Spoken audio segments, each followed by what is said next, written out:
Hello and welcome to my channel. If you're joining for the first time, again, welcome. And here is where we talk about the New World's Translation of the Holy Scriptures. This is a publication developed by the Jehovah's Witnesses. This particular publication is from 1984. If you are a subscriber or if you're returning, welcome. I'm glad that you're here for some more commentary. For some of you, you may be asking, why are you using this particular translation when they've come out with a couple more Bibles after this one? Well, the reason is because this one has the least amount of changes, and also too, what I like about this one is the footnote that they have at the bottom. The study Bible and all the different versions that they come out with, this one is just the one that I've always used, and for whatever reason it just didn't sit right with my soul when they made the changes and came out with the silver Bible and then the study edition. So nevertheless, we're going to move forward. Today we're going to talk about Matthew 24. In the previous video we did discuss verse 14, but today what we're going to talk about is the infamous Matthew 24 verse 45. Again, if you are one of Jehovah's Witnesses, more than likely you know the scripture by heart, or if you're a former Jehovah's Witness, you're familiar with this as well. And this scripture, and I'll read it, it says, "Who really is the faithful and discreet slave, whom his master appointed over his domestics to give them their food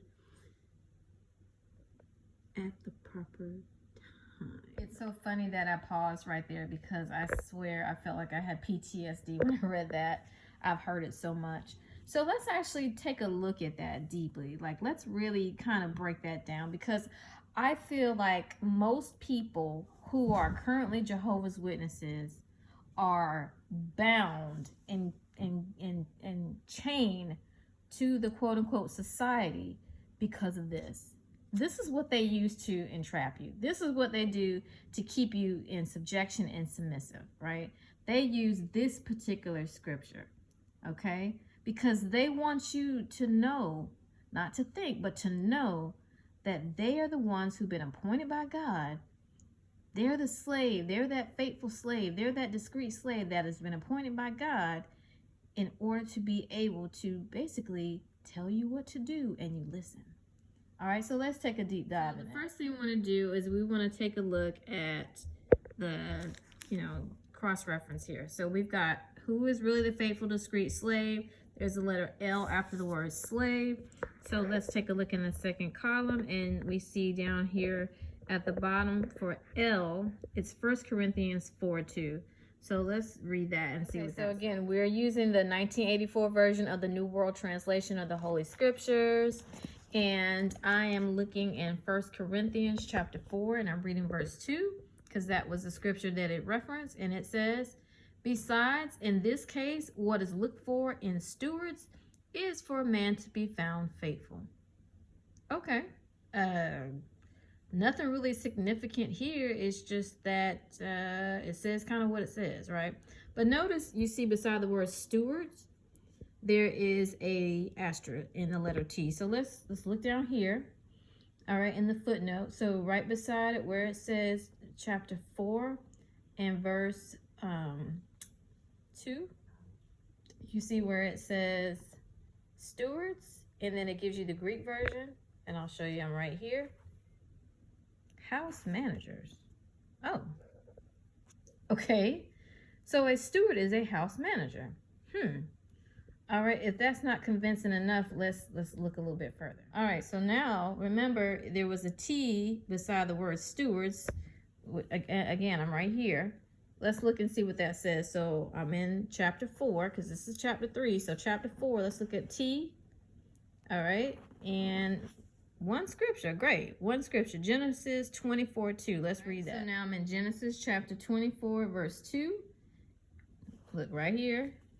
It says, "Hence Abraham said to his servant, the oldest one of his household, who was managing all he had, put your hand, please, under my thigh." Okay. Now let's get a little bit more context, okay? Let's read 1 through 4, just so this can make sense. Now Abraham was old, advanced in years, and I'm starting with verse 1. Now Abraham was old, advanced in years, and Jehovah, and again, I'm reading this translation, okay, had blessed Abraham in everything. Hence Abraham said to his servant, the oldest one of my household, who was managing all he's had, please put your hand, please, under my thigh. And I must have you swear by Jehovah, the God of the heavens and the God of the earth, that you will not take a wife for my son from the daughters of the Canaanites, in among whom I am dwelling. But you will go to my country and to my relatives, and I will certainly take a wife for my son. And you will certainly take a wife for my son, for Isaac. All right? So that pretty much gives me an impression that, yeah, he's talking about a servant, or aka slave, perhaps.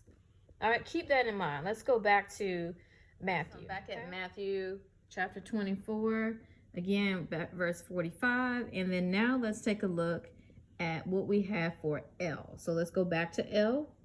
You see L right here, and then right beside it says Hebrews 3:5. So let's read here in Hebrews chapter 3, and I'll read verse 5. It says, and Moses as an attendant was faithful in all the house of that one, as a testimony of the things that were to be spoken afterwards.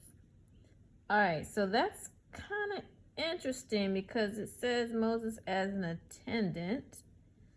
And let's go back to Matthew again.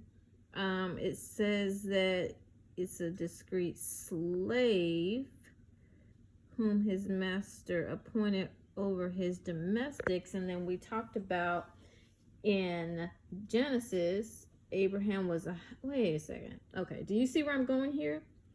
It's interesting because the governing body puts themselves in a position of authority, right?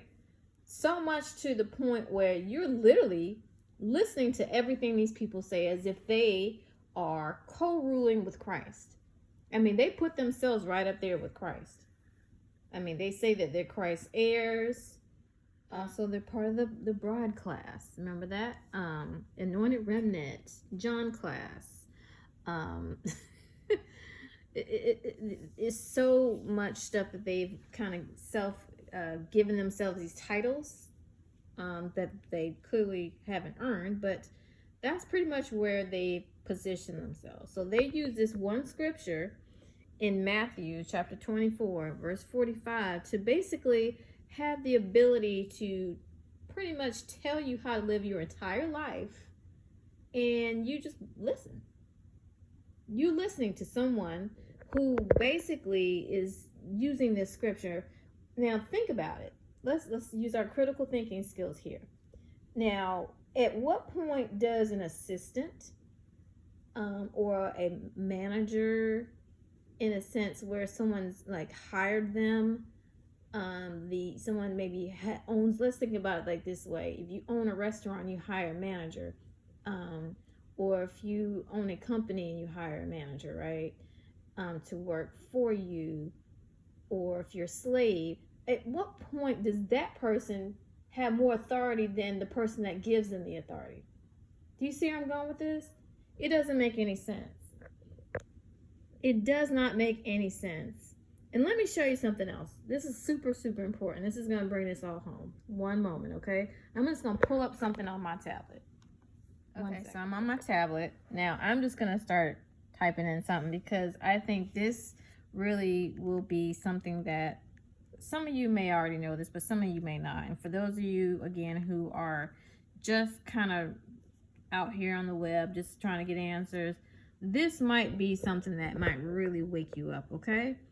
I think you need to see this, and you know, I'm gonna pre-apologize if this is too much for you, but I just gotta show you this, okay? So I'm gonna just search. Now, all I did was type in Watchtower 9 Inspire, right? Look at the second thing that came up, right? Actually, it's under the first one, but I wanted to see from their source, okay? So this is jw.org. This is their website, and this is the publication that came out. So it came out on the Watchtower. It was a study article, February 20, 2017. And I'm not even going to click on it because I don't want to have to get into any issues with, them and their sites, but just look at this. Who is leading God's people today? So that's the study article. That's the top. That's the header for the study article. It says, the governing body is not inspired, what? Nor infallible. Meaning that, no, we're not getting any information from God whatsoever. And, yes, we will make mistakes. We're not infallible. So, yeah, we're going to make mistakes. We're going to tell you stuff that ain't right. And we could just call it new light. And that'll be it. Therefore, now this is their quote. The governing body is neither inspired nor infallible. Therefore, it can err in doctrinal matters or in organizational direction. And again, if you want to click on it, you can read the rest of it yourself. But there it is right there, just so you know I'm not making this up. Okay? Who is leading God's people today? Now, I actually was still one of Jehovah's Witnesses at the time. And I don't know about you, but when I read that, because I was one of those slack people that didn't really prepare my Watchtower ahead of time. I just kind of did it while I was sitting in my seat. I said, what? I couldn't believe it. I could not believe it. I was a pioneer at the time. I could not believe it. I literally got up out of my seat and went to the bathroom and just kind of stood there in shock. I couldn't believe that. I said, wait a minute. All this time, these people have been telling me, using this scripture, Matthew 24:45, that they were the faithful and discreet slave, and they've been appointed to give out the spiritual food at the proper time, which is this stuff. I would say crap, but I'm trying to keep it professional here. But now they're putting it in writing that, yeah, we're really not inspired by God. What does that even mean, people? Think about it. If they're not inspired by God, then what are they? They're no different than any other televangelist. Because that's what they become now, televangelists. So that's what I'm just going to call them. People, if you're still listening to these people, if you are not talking to a relative or a family member because they've been disfellowshipped, if you are not having kids because you've been told that it's better to wait to have your kids in the new order, if you are pioneering and you are struggling financially because you are putting God first, and they're using a scripture in Matthew about putting God first and all that kind of stuff, why in the world are you doing that? You're listening to people who are not even inspired. These people have no authority over you. You're basing your entire life on somebody who uses this scripture? That anybody can be a faithful and discreet slave. Anybody. Anybody can be a slave. Anybody. Anybody can be faithful. Anybody can be discreet. Anybody can be a slave, an assistant, a manager. But you are literally sacrificing your time, your energy, your resources, your life to these people. And then they have the audacity to make the title, Who's Leading God's People Today? And then turn around and say, and I don't think it's gonna let me scroll on this because I didn't accept the cookies. But do you see this, people? This is not man's work. Are you kidding me? Here are the lies. Let's look at the lies. Let me make you get real angry right here. A visible body under an invisible leader. There you go. They're the visible body. The governing body is the visible body under an invisible leader. Check this out. This is not man's work. Really? Really? Well, so this is the work of the spirits? Here's the governing body in the 1950s. Look at that. Now, keep in mind, this is supposed to be people that are come from God. Why is it that you don't see any diversity in the representation of all the human beings on the planet? There are no women there. There are no teenagers there.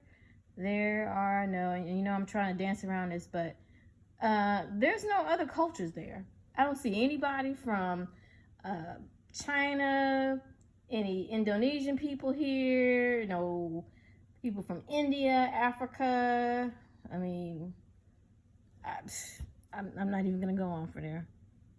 Oh, I'm sure you know these people really well. Oh, here you go. And there it is right there. I didn't even think it'll let me do it, but it did. There it is. Paragraph 12. The governing body is neither inspired nor infallible. Therefore, it can err in doctrinal matters or in organizational direction. In fact, the Watchtower, now here they go. They're trying to sweeten it up. Publications, indexes include the heading Beliefs Clarified. Oh, okay. Which is an adjustment in our scriptural understanding since 1870. So again, so you're telling me that God is going to pick people to be in heaven to reign with him, but they're not inspired? They don't get any direction from him or any other spirit creature, not even Christ or anybody? People, at some point, you gotta start really thinking about what you're doing. You gotta start making stuff make sense. So this is not to bash any of you. Again, I was one of Jehovah's Witnesses for decades. I got baptized as a teenager, like most of us. We had no choice. Our parents forced us to do it against, you know, we didn't know any better. But just because you're stuck in something don't mean you have to stay in it, especially when you can read and you have the ability to comprehend. So, all right. Thank you so much for joining me today. I just wanted to kind of touch bases and discuss that with you. We'll go a lot deeper into the scripture of Matthew 24:45 in another video. This is just a brief overview. But I'm really hoping and praying that for some of you that are really kind of unsure, like I used to be, and you have these doubts and you don't know what to do, really think about it. And go back and read that article, okay? Go back and read that whole Watchtower if you need to. And make it make sense in your head. All right. If you like the video and you like the content, please subscribe and have a wonderful day. I'll look forward to talking to you again in the next video.